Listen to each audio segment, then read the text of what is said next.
Street cred sports. Street cred sports. I'm crossing over. I'm Euro stepping. Hello, this is Keenan of Street Cred Sports Training, and welcome to another episode of Time to Ball. It's episode 127 with my guy, Lee Williams. Go ahead and do the 6-7. Man, I ain't doing nothing, man. I got so much. Man, you did, boy, you got me on that one, man. Man, I got people laughing at me. Got people clowning me for the 6-7. It was so funny because he hates it. He hates it, and he really, really hates it. And then when he did it, if you notice, at first I was like, wait a minute, hold on. He just did 6-7. So it was funny. I had to clip it and put it out there, and it's still getting views. There's comments everywhere. I might have to super blow it up. I have no idea how that. Oh man, that was. Hey, it was funny. It was really funny. That was a good one though, man. And I love it because, like he's told you, like I'll write down the stuff, just kind of the topics, but we don't sit and talk about what we're gonna do. It's once we roll the tape, it's showtime. It's showtime. We just go at it. So Absolutely. How's everything going, man? Man, going good, really, man. Just watching a lot of basketball. Yeah. And, getting ready to hit the road next week. Trying to spend some time with Mom this weekend. It's Mother's Day. Yeah. What you doing? Man, what you doing? Just really trying to spend some time with Mom, man. Yeah. That's it. I'm not really a cooking type person, but you gotta do something for him. Yeah. Gotta do something. That's every day. Yeah. Every day. Yeah, see, people think this misconception, like Mother's Day, I was supposed to, man, what about the other 364 days that I'm doing everything, to make the mother of my kids or my mom feel great about themselves. Yeah, man. Hey, Mother's Day is worldwide celebrated, man. You heard Lee said that Mother's Day is for suckers because no, I'm just playing. I'm just playing. Now I'm trying to put stuff in your mouth. No, Mother's Day is not for suckers. You take care of your moms, man. Whoever, if you're in the sound of my voice or you're watching this, you got to take care of your mom. You only got one, man. Yeah, maybe we'll have a 6-7 Mother's Day announcement from Coach Williams. Not today. All right. What's up with you, man? Man, summertime. Yeah, came in on some good training you was doing right now, man. Well, Seems like she growing. Yeah, she is, and it's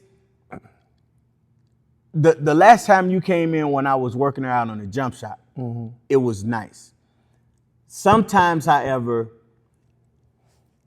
if they don't continue to do exactly what I worked on with them, they kind of revert back. So I'm gonna have to readdress it. The thing I love is that she's not afraid to shoot. I saw film. She's not afraid to shoot. She really passes the ball. Really, she sees the floor really well. That's awesome. But then there are just other little things that she doesn't know or understand how or why. So that's what we were working on, because like she would turn and she would automatically try to bounce the ball or bring it in and somebody's there. So I was telling her, the typical keep it up high and get your foot into the shot with you, and then just a couple of basic drop steps, but just give her a little bit more movement. Mm-hmm. And then the key thing was like, when you catch it, don't just try to go into the move, read and see the floor. Man. And that's something that a lot of players don't do. They get the ball and they try to go and they dribbling into something that they shouldn't be dribbling in. I always tell mine, almost take a deep breath, catch it, look, and then go. Yeah, and then go. I like that. I'll start, because I tell them to catch it and wait, and then I'll use like 1,000, maybe 2,000, but that covers that with the deep breath. Mm-hmm. And then as they get, when it's like for us, that kind of stuff was natural, right? Sure. We didn't have everybody to explain that to us. Right. But yeah. And you kind of know when you had to go quick and when you didn't, because you saw it before you caught it. Yes, and that is the thing that's probably one of the hardest things to do when you're in the individual training, is to try to keep them. Now I can simulate it, but for them to be understanding enough to understand what I'm doing and why, so it helps them in the game. Right. I've been able to do it. It's just difficult. When I'm doing a group training, it's easier Right. because not everybody closes out the same speed or moves the same speed. So Right. I can use those kind of things there. Right. I think the last point on that is I just think it comes from kids not playing enough. Enough games or just No. I'm talking about pickup. yes. Yeah. Yes, but the downside of that is Pickup change too. not the fact that it's changed, but if it's bad pickup, Yeah. if you're playing against people that are, I don't want to use the term bums, but if you're playing against people that aren't skilled, Low level skills, they're yeah, very low level, you're not gonna learn. You want to play against, like I remember going into I think it was from the summer, going into my 8th grade. Summer, playing at the park, I went from, you get the court, you the last one picked, and I'm playing with and against guys in high school, college, grown men, who come, to now when you show up, people are waiting to make sure you're there before they sir. pick. So but you play against. I've been there. I felt that. You play against really good competition, Right. and that's what teaches you. So to absolutely your point, the pickup is vital. It's just you have to have good pickups. No doubt. You have to have some good players. So, all right. Well, let's get into to things that interest us. We're gonna start off with the NBA playoffs. So There are really some really good games, from the first round into the second round. So let me ask you, what stood out for you so far? Give me some things that stood out with you. man, just from the first round itself. Yeah, we can start with the first round. Shoot, man, Philadelphia really took care of business. Yeah. You could really I mean, you always knew it, but you could really see how Embiid is really trying to, regardless of his pain, regardless of what he's going through, he's really trying to put his stamp on the organization still.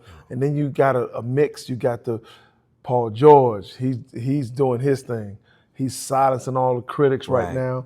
And then you got the two young bucks. I love those guards. Yes. That guard tandem is. Yes. They're going to be a tough out. Yes. A tough out. Yes. So definitely, I watched that a ton, and I mean, I was super excited about that.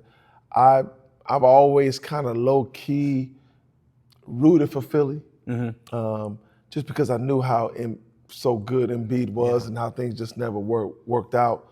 And it just seems like right now, man, they got a pretty good mix of guys. Yeah. know? And if they're healthy, which they're not, Right. but if they're able to be healthy, like he came off the Olympics. No, the Olympics was 2 years Olympics ago. 2 years ago. Yeah, but he was trying to catch up and his stuff. If he has a full off season to just rest and get him back into his groove, Right. You still got Drummond, so you don't have to play him as much. Let that chemistry come in. You can replace a few. Let me ask you something. Sure. Because I've always felt, when healthy, Embiid is the most dominant player in the NBA. By far. It's not even close. People want to talk about Joker. Joker wants no part of a healthy Embiid at all. Not even Wemby. He gave Wemby 70.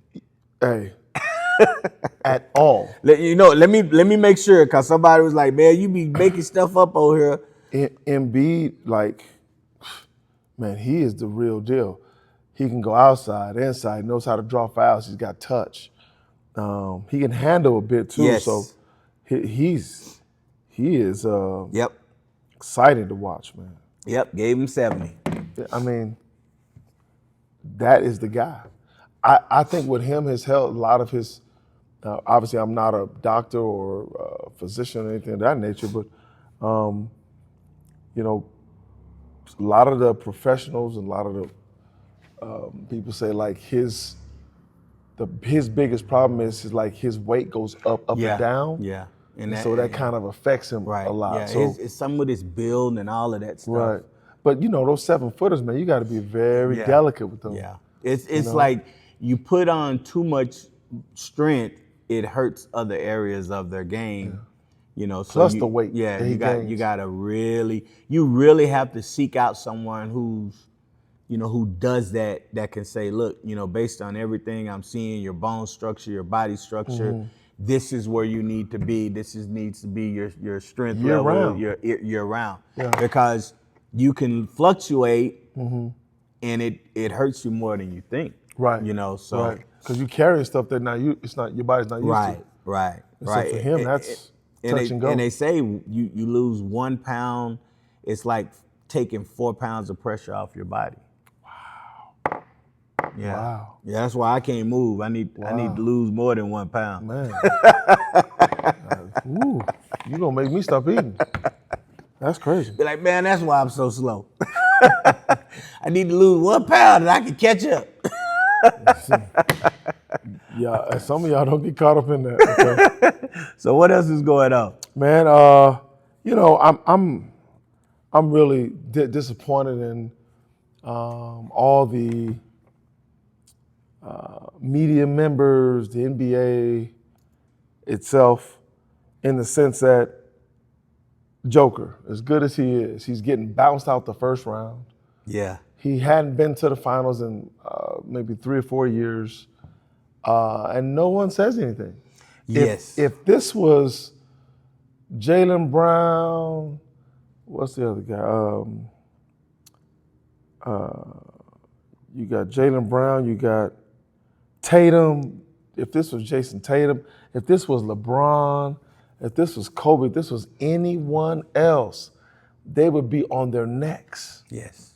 He's been bounced out the first round, and he seems, nobody will say it, but he seems unenthused about playing. He's walking around, he's pouting. I just can't believe no one is holding him accountable. Yeah, no, he's become a sore loser. Facts. I've been surprised with that. And I know he's frustrated because he's used to getting his way.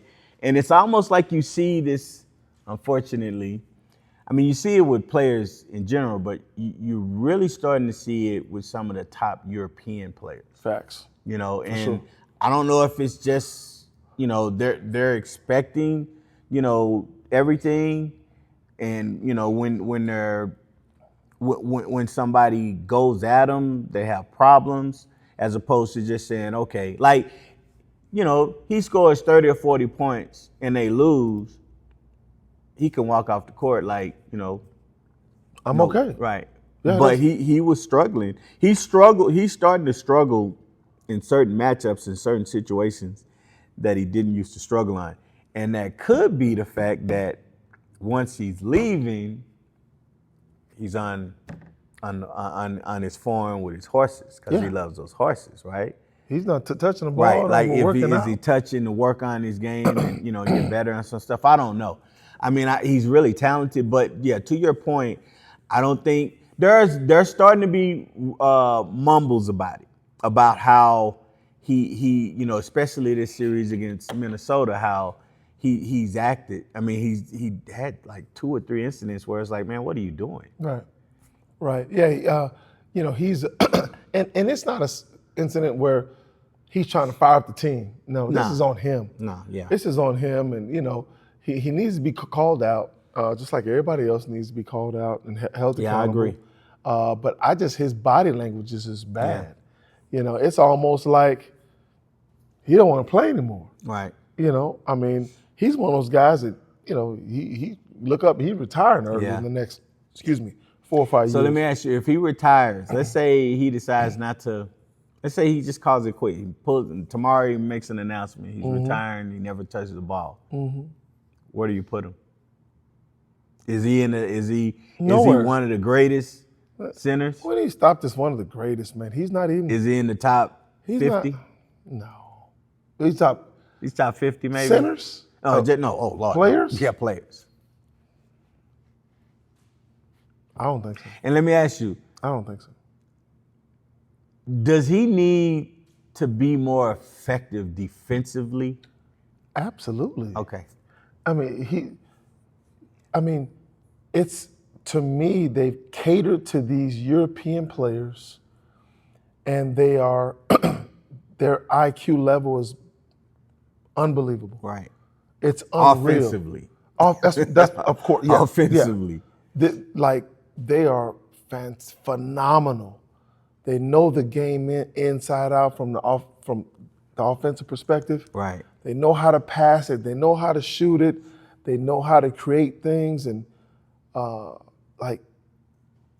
they just don't have any wherewithal when it comes to trying to stop somebody. Right. They just don't. You don't see you don't see the energy and effort defensively that you see offensively. I don't. And that's you don't have look, I used to be on Steph a lot because Steph sometimes looked like he didn't want to play defense. Mm-hmm.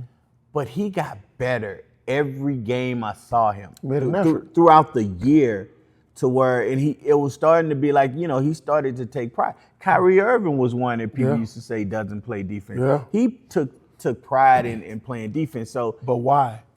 They held him accountable. Yeah. They don't hold this guy accountable. No. But it's funny, they hold Luka accountable. It's starting to because They're people had to starting to, get in the uproar. Yeah. They held Luka accountable because he's in LA. Yeah. Yeah, he wouldn't get away with it. He's in LA. You can't do that. He was being held accountable in Dallas by the team. Right. Outside of that, people were giving him a pass. For sure.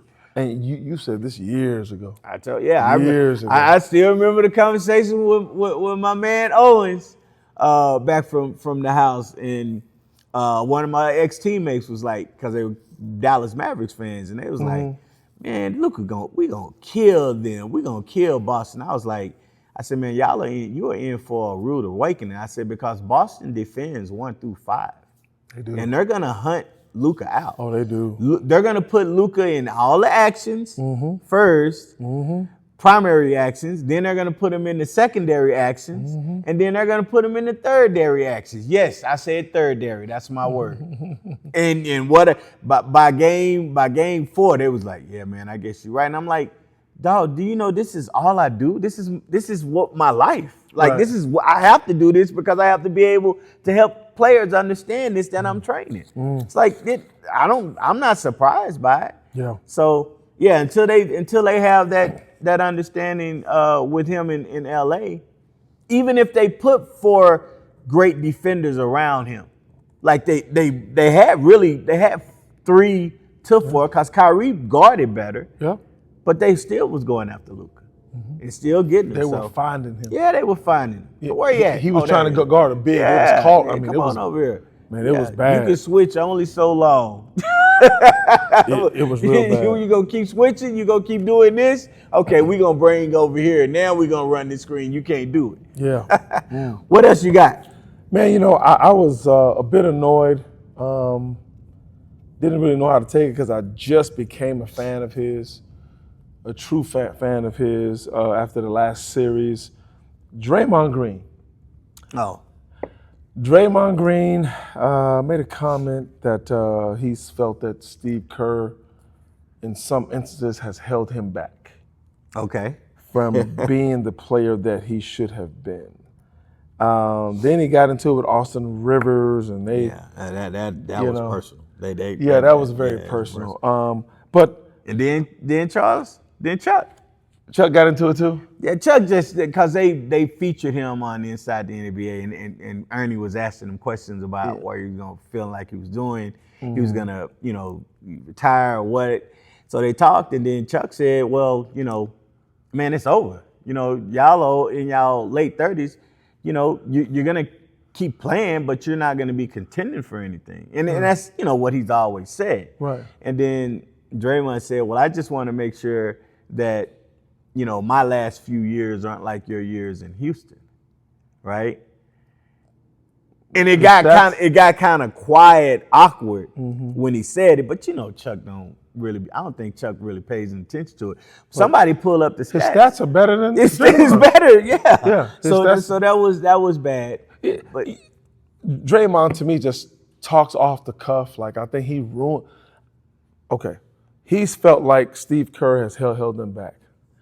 I don't deem Steve Kerr as an amazing coach. So, there may be some truth to that, but I think Draymond Green has held the whole organization back from getting tossed out of games, Yeah. from spouting off to KD. Yeah. I mean, he's had great players there, and they've left because of him. And you probably got to think that there were some really good players that wanted to come but didn't want to deal with Draymond. Boom. Exactly. Exactly.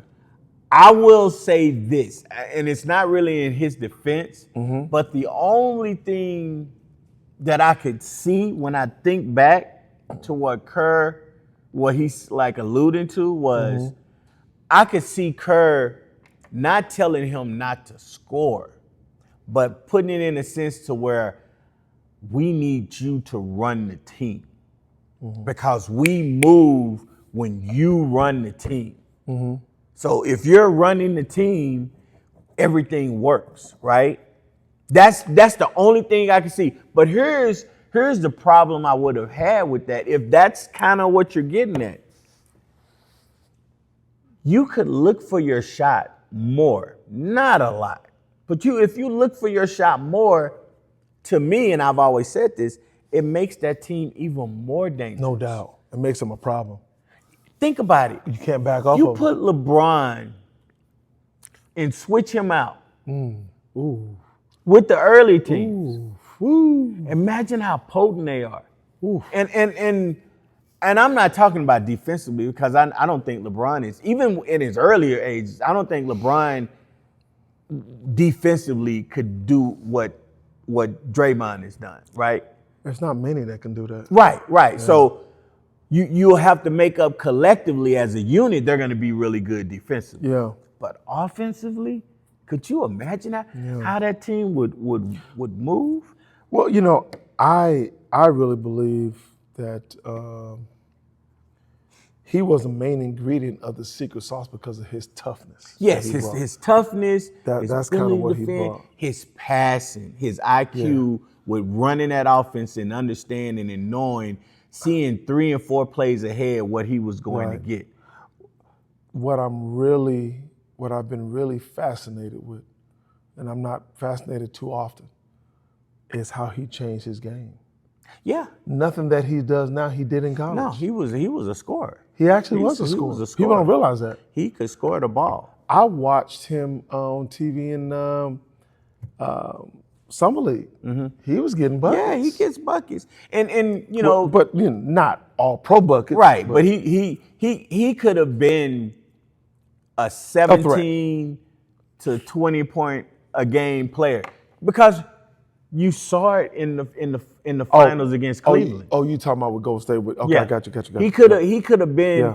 I'll say he could have been a averaging a 15 to maybe 20 points a game type player if he really wanted to. Because the great thing about that offense is whenever you're running it, every now and then he'll catch it and fake a pass to Steph and he's gone.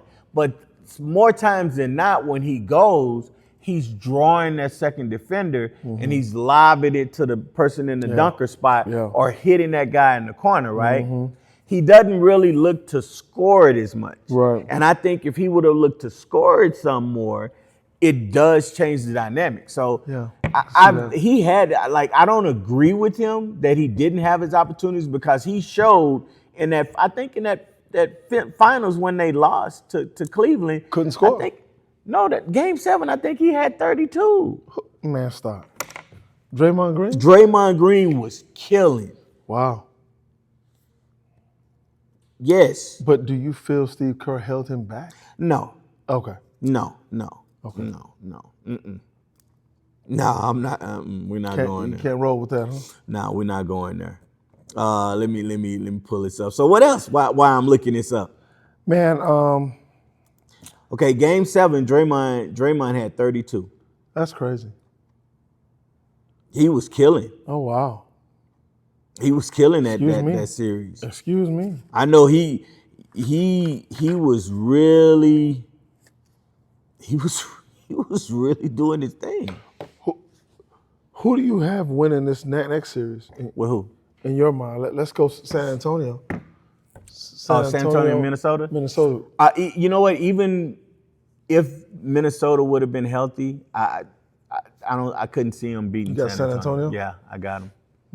Because I think Now, the one thing that I was listening to, and see, I haven't got a chance to see the games because, I've been getting a little late. Right.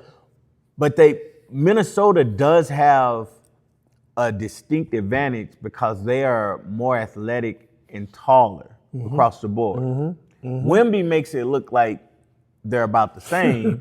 Right. But there's really no matchup San Antonio has for Randall. None. They don't. None. But the thing is Minnesota, as much as I've liked them, a lot of people start to say what I was saying 3 or 4 years ago, that they make bonehead decisions. They make bad I don't decisions, think man. they're disciplined enough to say, this is how we're going to attack him every night. We're going to make him be the focal point. You got everybody else trying to get theirs at times. Yeah, I agree with that. I think they take a lot of bad shots. Yes. That get them in trouble. I think they make a lot of lazy passes. Yes. They take a lot of things for granted. Yes. And just expect things are going to happen, and Yes. they don't put forth the effort of being locked in on the details. Right. And the small things. And when they were ascending, I was like, man, they are a problem. Right. But after 2 years of seeing the same thing when it comes to the, crunch time, the weird, quirky mistakes that they make. And I think the thing that they're so talented and that they can really bring it, I think that allows them to be lazy. Agreed. Right? Agreed. And the fact that they've made it to the conference finals the past 2 years gives them a sense of, man, but I think that ends this year. I don't think they make it. I think San Antonio is gonna probably beat them in 5 or 6. I just think they're the better team all across the board. If Ant-Man is healthy, Minnesota wins. The series? Experience. I don't see it. Yeah, experience. You know what? I'm one that sometimes we say experience, but sometimes you got players that they just really good. They don't care about they don't worry. That so has much worked about for the Spurs in the regular season, but the playoffs is so. I mean, think about how bad they played. And You're their right. best shooter, down two. Yeah. Their best shooter gets you hear all the stuff about you should have called a timeout. Like, look, if you call a timeout, you're calling timeout to get what? You're trying to get the best shot available. Yeah. Was that not the best shot available? Yeah. That kid's like a 40 to 50. He was 50% in that game from 3. Yeah. He just missed. Right? That happens sometimes. It does. But Often. yeah, I don't see him. I don't see him. I can't see 4 wins from Minnesota. I can't see it in this series. Yeah. Just because San Antonio, they're just as deep talent-wise. I just think you hit on a point that I think a lot of people are missing out on. You hit on 2 points. The Minnesota Timberwolves at the guard spot are very long. Yes. They are long. Yes. And they give you problems. Yes. And I really think they're going to give some of these guards, they already have. Yeah. Oh, yeah. Give some of these guards a lot Castle of problems. has had issues. Castle's He's been struggling. Yeah. He's. I feel like that's going to really come into play. Well, I think he'll figure it out. I mean, he's had two games where he's been in foul trouble, and some of those fouls were like, "What are you doing, fouls?" Right? Don't earn that foul. Right. Don't get that kind of foul because that foul will come back to guard you. I like the matchup of them putting Daniels on Fox. He's been on Fox a lot, but Fox turned it up. I don't think you can stop Fox from getting where he wants. He's just that fast. Fox is tough. Yeah, he's one of the most underrated players in the league. He is tough. Yeah, and I noticed something.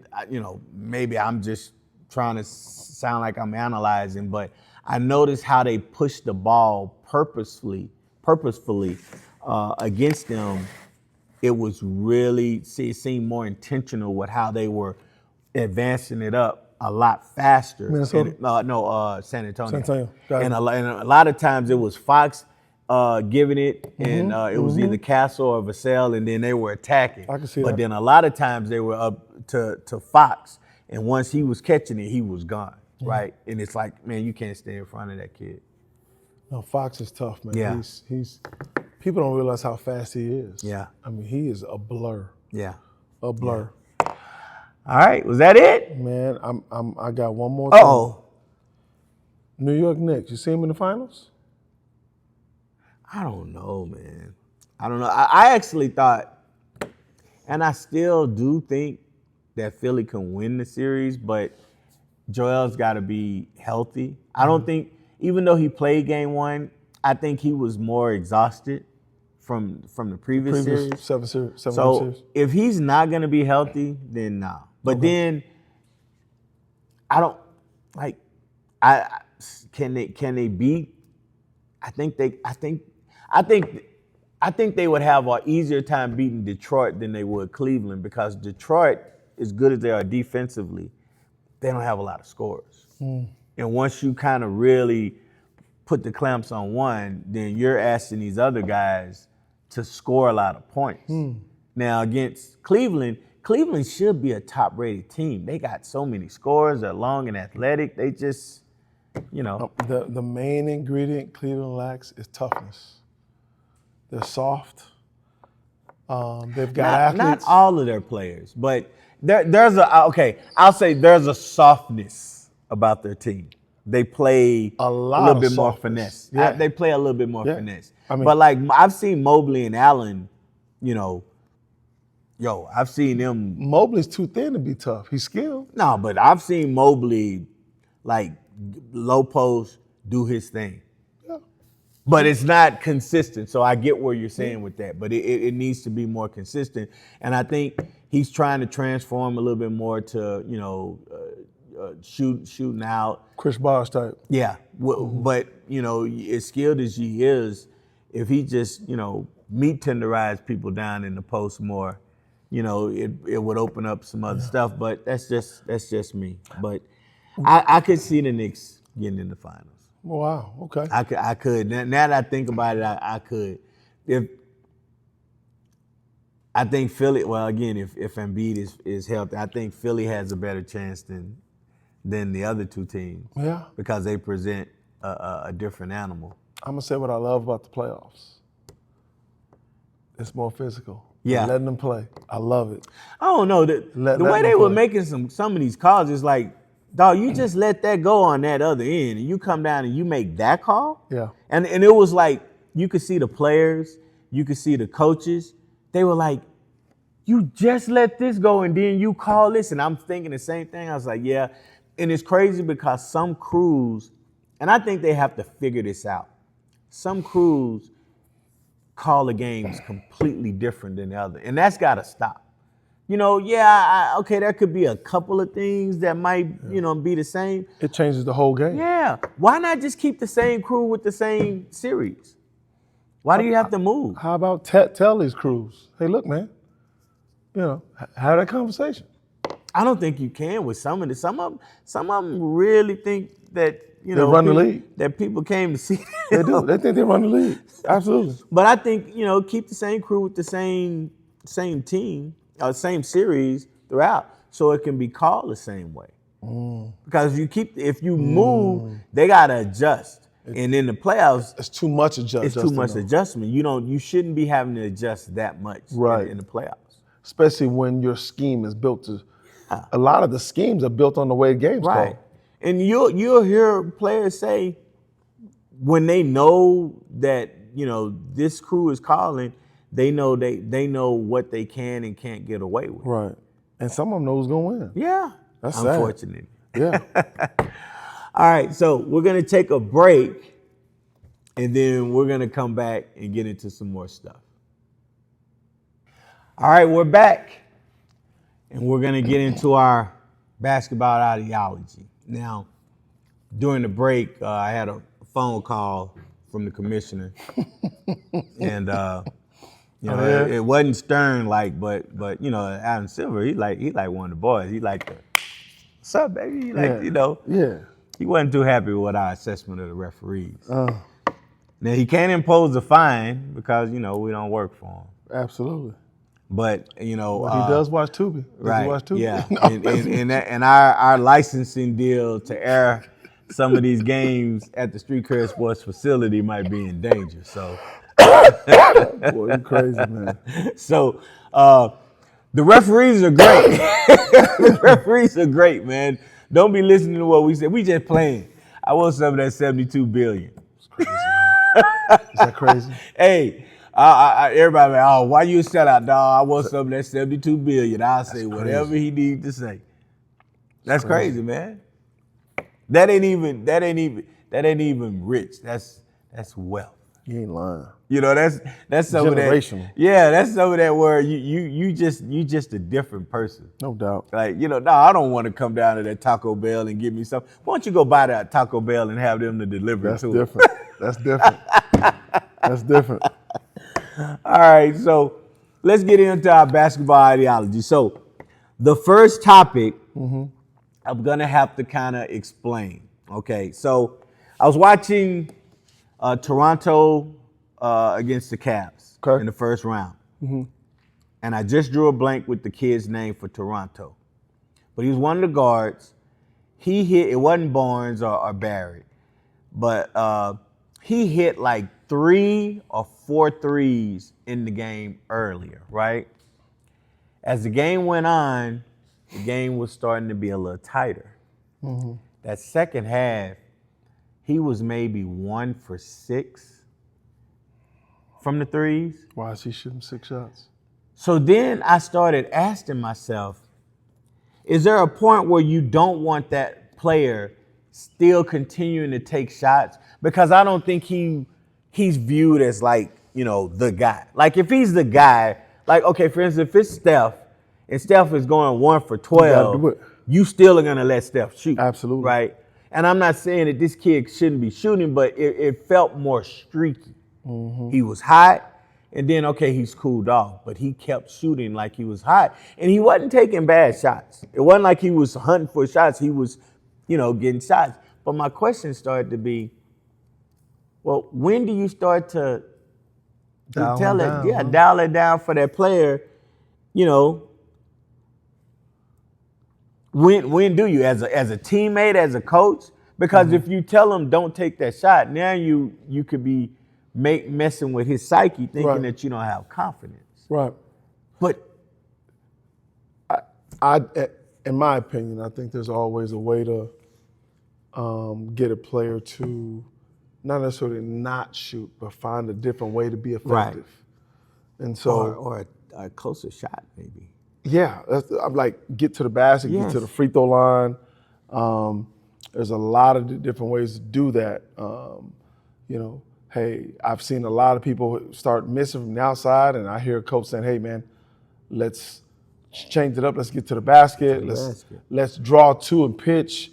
Let's get yourself flowing a little bit, you know, into the game, not necessarily looking for that shot. Right. Because typically, you know, that's all you can think about is the misses. You can say what you want to. I'm a pro and I'm my mindset, whatever, what have you. But especially if you're that second or third tier player on that team, you almost hurt the team. Yeah. Rather than helping. And he did hurt them for like that, like a 3-minute stretch. And that's all it takes. You know, it was 2 to 3 minute stretch where he was missing. It's game 7? I think it was game 7. It's a ball game. Yeah, I think it was. It was because they were in Toronto so yeah, they beat them in game 7 back in Cleveland. So it was 6. It was 6. Okay. No, it was game 5. 5. Because 6, Barrett hit that shot. I didn't see that game. Yeah. Yeah. I know it was in Toronto. Yeah. I know it's in Toronto. So it might have been game 4 because game 5 would have been back in Cleveland. So I think it was game 4. But yeah, he was he and it's like, you know, players are aware, like, you know, even if you hear that I'm gonna keep shooting, I'm confident, you know, you haven't made a shot, you've missed, right? Yeah. So it's something I feel like it should be on that player to sometimes say, okay, you know what? I'm not on right now. I'm not gonna be passive. I'm gonna get to the basket, Yeah. give me a foul or a layup or a little close floater, and get to the line or something and get my touch back, Yeah. my And rhythm. And this is where you have to understand there's so many ways to be effective in a Yeah. basketball game. I mean, how about a steal?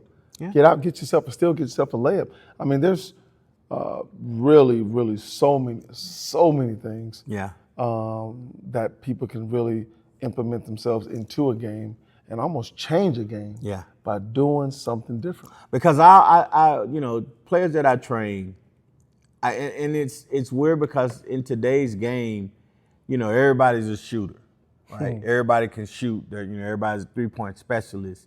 So you might have guys who, hey, he missed his first 3 shots. We got to move on to somebody else. You don't give a player a little bit more leeway. So I try to tell players, you'll know it when it leaves your hand how it feels. If a good shooter will know, like, okay, that's gonna be off. But if it's off, you felt that was good, even though you missed it, the next one should be good. But sometimes when you shoot, like, ooh, yeah, I don't feel it. Don't keep shooting that shot. So I've told players, if you catch it, if you've missed 1 or 2, drive that one. Pull up jump shot or get to the basket or something. Do something different, because if you sit there and you keep missing, now you're going to get in your own head about it, and it's going to affect everything else. And eventually it's going to affect your playing time. Yes. Because The main if you thing. can't make shots for us, go sit down. Yeah, I tell these elite shooters that say I need to work on my 3 because I just knocked down 3s, and I say, I tell you what, Mr. 3-point shooter, a good coach ain't gonna let you sit out there and miss 10 shots. No, man. Especially if that's all you can do is shoot. That means you don't really help them on defense. Right. And if you scoring 15 a game and the person you guarding is scoring 25 a game, that's a problem. and bottom line is, people think they're shooters, but coaches need makers, kids that can make Yes. shots. And so if you're shooting, I tell my kids, like, listen, if you're going full speed and you're shooting shots, you shoot 10 shots, nobody's on you. Got to at least make 8, 7 or 8. Yeah.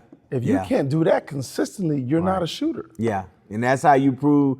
Most coaches say, if you can knock 8 or 9 of those out of 10 down from there, then I'll let you shoot whenever you want I'll let to. you shoot. Because what I try to explain to them is, you can make 8 or 9 out of 10 here, but in the game, that's going to be probably cut in half, right? Or almost 2/3. Yeah. So if you're shooting, And that's okay. if you're shooting 40% from that spot, you're going to be close to 10% in the game, and we can't have that. Right. So you need to be shooting a lot higher. Believe that. What do you think about this scouting report that I gave? Yeah, you know what? I don't know how this guy got his hands on the So NBA scouting report. for those who are unaware, we've talked about scouting reports, and I believe when we had Coach Stu on, and he sent me some scouting reports too. So I need to send them to you. I was telling him how I had and I used it for my guard principles experience camp that I ran. I can't even remember how I got it. I really can't. I'll have to think about it. Maybe I have to ask April. She'll remember. Hey. But Hey, it's he in some rooms he shouldn't be in. It's a 2005 scouting report. It's an old one because it's the Charlotte Bobcats, not the Right. Charlotte Hornets. Right. And it was against the game against Utah. And it's extensive. It is detailed. It is extensively detailed, and not just one page. How many pages we you think? got 1, one. 2. Boy, 3, 4, 5, 6, 7, 8, 9. 9 pages. So think about that, boys and girls. If you're fortunate enough to make it to the league. This is a scouting report on a team. You're going to play 82 games. You're probably going to play each team. Yeah, you're going to play 30 teams. And I don't think they're going to make a scouting report each time you play them unless something changes. Right? If they have different personnel or if they're shifting with what they do, they might just make an addendum or add a page. This is something else that they're doing. Yeah. So think about that. You got to have 30 pages, 30 scouting reports. I mean, it's different. It's exceptional. Yep. Maybe I'll share that with y'all. This is incredible. I mean, it's down to personnel, down to, man, where to push them, and they run 6 or 7 basic sets, and these are the sets and the alignments, and it's usually, I mean, it's more extensive, obviously, than a high school scouting report. A lot of college reports are similar, but there's a couple of things in these that sets it apart where you know, like, okay, yeah, it's a little bit different with what they're looking at, you know. So, because I compared this one to one of the ones Coach Stu gave me, and it was close, but this had some things in there. I was like, okay, yeah. This is incredible. I can just imagine, like, and the average fan thinks it's just about playing. Oh yeah. I mean, they have no clue how these guys become successful, how many, most people don't really look at the coaches behind the bench. Right. I mean, there's at least 8 of those guys, right? And you can tell they are mapping everything. Yes, sir. Yes, sir. They are paying it. One coach is only responsible for certain things. They are mapping everything. So, a lot of these players don't pay attention. And you'll hear guys say it now, like, yeah, man, I had a lot of teammates that didn't pay attention to the scouting report. Right. And it's like, okay, well, this guy is gonna go left, right? And it's, well, you probably can't stop him, but you can divert him. Right. And if you look at the scouting report, it will show you if you do A, B, and C, you're going to stymie and make it more difficult. You're gonna make this guy have to do certain counters to get by you. And that's what you want. If the guy doesn't dribble at all very much with his weak hand, which would be, in a sense, right, you divert him, let him get to his right hand sometimes. You can live with how he finishes, right? Absolutely. And I'm sure now it's even... Oh, yeah. I mean... Oh, yeah. You figure that everybody got an iPad, and yeah. I mean, it's... Yeah, so I mean, this just goes to show you do have to study. It's a, No doubt. That's the working brain, because if you on your stuff, you're gonna know, where it is. I'll see if I can get my hand. I gotta really try to figure out how I got this one. I didn't steal nothing. I don't do that. I didn't borrow or take pictures. This was given to me. I just trying to remember if it was an NBA personnel that gave it to me, or if it was a college coach that gave it to me, or maybe it was a scout or somebody that gave it to me. I can't think of who it was. Yeah, I know it is not my man Momo. My Momo didn't get this to me. All right, so we're going to, and the reason I'm sharing this because I want you guys to understand the importance as you start to play higher level. You better get associated with the term scouting report. Absolutely. Because it is very, very important to understand you got to study the game. Yeah. So even on some high level AAU teams, they do scouting reports. I mean, I've had players in the past. This young lady we had, particularly probably 2018, maybe 2018. Morgan Dowd's about to have her first child. Oh, congratulations. In September. It's a great month. Absolutely, fantastic month. She actually created her own scouting report. Oh, nice. They had a big game to go to the Final Four, I believe, if I'm not mistaken. It's in Texas. And so she created a scouting report, gave it to all the players. Nice. It had what their job was, and I mean, it was unreal. That's cool. And they made it. They got to the Final Four. Nice. When you get to the Final Four in Texas, especially back then, yeah, you've done something. Yeah. It's a big accomplishment because it's a gauntlet. And it's not to say now it's not an accomplishment. It's just, I think it's weighted a little bit different. Right, it's weighted a little bit different. You don't play as many games. I think your total is about maybe 2 to 3 games difference. something like that. I'm gonna say 1 or 2. I'm gonna say 2. 2 games. They played 2 more I'm gonna say games 2. back then, but it felt different. Oh man, It felt like you were playing 17 more games. come on, it was. And if you didn't stay healthy, Yeah, and that's a big thing to have to play 2 more games to get to the Final Four. yeah, You know, so yeah. all right. So look, let's move on to you done lost your damn mind. Let's get it. All right. So Let's go. I put up a question of What you the got? day. It was last Wednesday, Okay. and the question was, who would you rather guard, Steph Curry or Kyrie Irving? So I'm gonna pose that question. What was the face for, man? Why you do that to us, man? Who would you rather guard, Steph or Kyrie?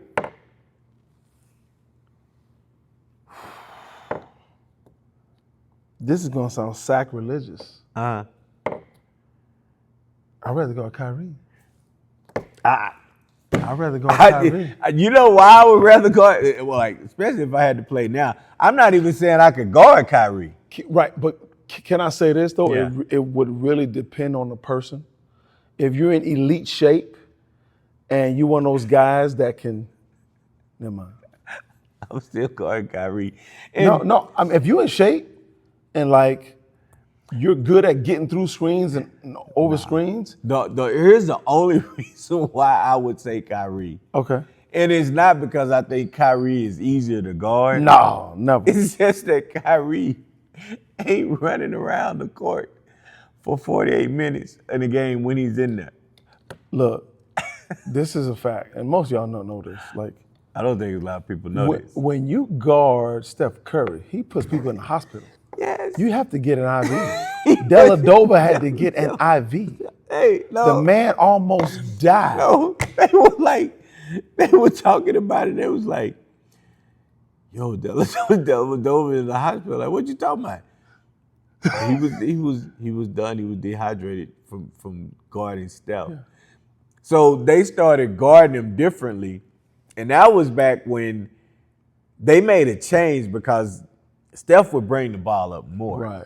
Yeah. And Steph started coming off ball, and it was just, game over. It was like, man, so yeah, like I ain't trying. Even back in the day, you know, at my height of playing, yeah, I ain't trying to do all that running, dog. I'll say this: if I have to guard him, I'm gonna take some stuff away, but nah, I ain't trying to do all that running. I'm gonna say this: if we're playing 1-on-1, I'd rather guard Steph. Yeah, 1-on-1. If we in a game. In the game, yeah, now where you can I'd rather guard Kyrie. You go off ball. And Kyrie goes off ball too. Yeah. I'm not saying he doesn't. Kyrie just doesn't. And like Kyrie doesn't have to. Yeah, he doesn't. He doesn't have to do all of that running and stuff. And it's He not. has the answers. I'm not really saying Steph has to, but Steph has that in his game, right? It's like. See, you can run off 3 or 4 screens and be like, okay, I got him. Then he hit you with this. Yeah, you so tired. You can be like, man, just shoot the ball. And look, you gotta guard 50 feet. You be like, man, I didn't ran around this court like He's 6 shooting 40-footers. I didn't ran around this court 6 times. Somebody must have put the pause on the 24-second clock because it felt like 2 minutes of running. You better shoot that ball. You better not try to give me no handles. I'm gonna have a flagrant 4, not a flagrant 1. I mean, yeah, that's and I know that sounds real bad, but if you understand, Steph will pass it here, sprint to there, back cut you.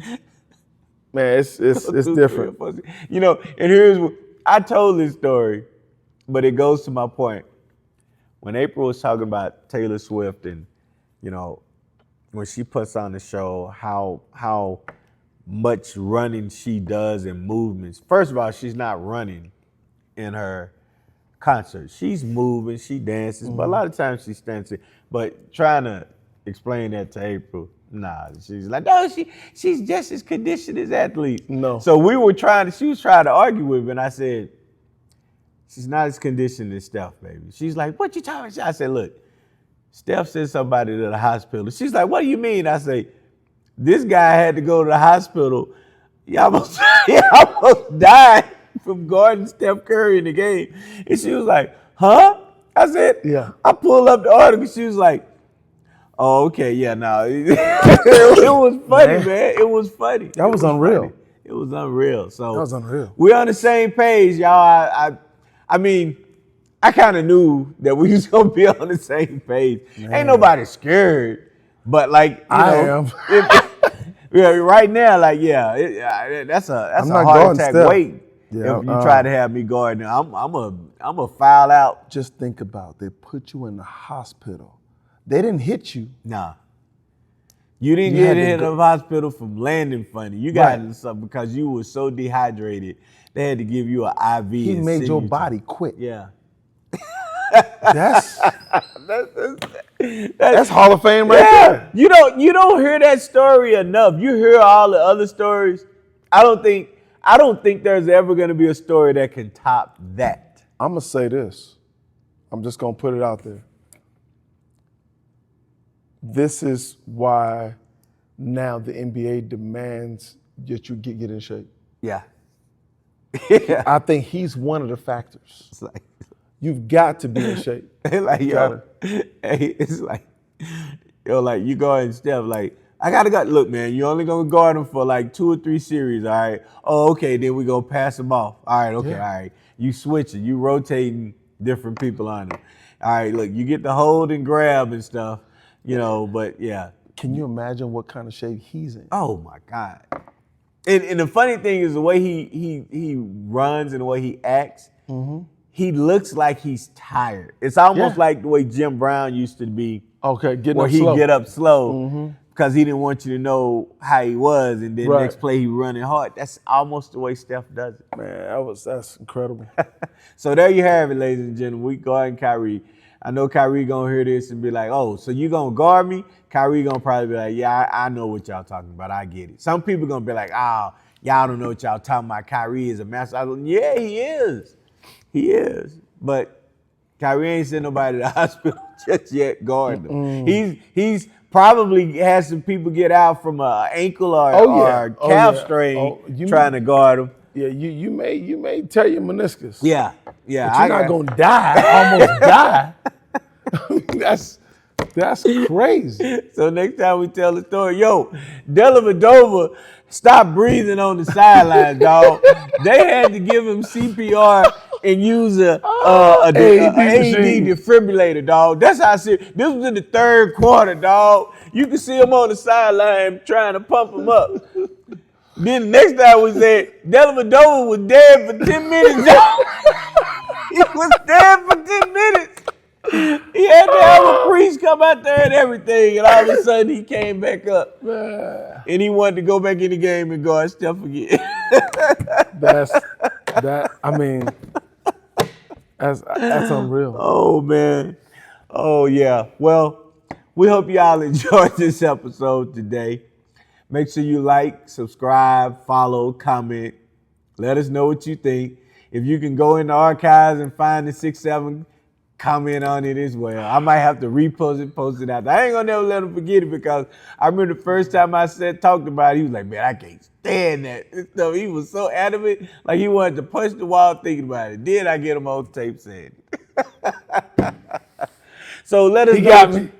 Let us know what you think with subjects and everything we talked about. But we're going to get out of here. And we want y'all always to remember, if it was easy, everyone would be doing it. We out. Peace. Like every time the story told, he's like, yo, he was dead. He was buried. They got him out of the car.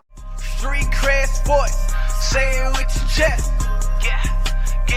Go get it from the net. Street cred sports, okay, that's a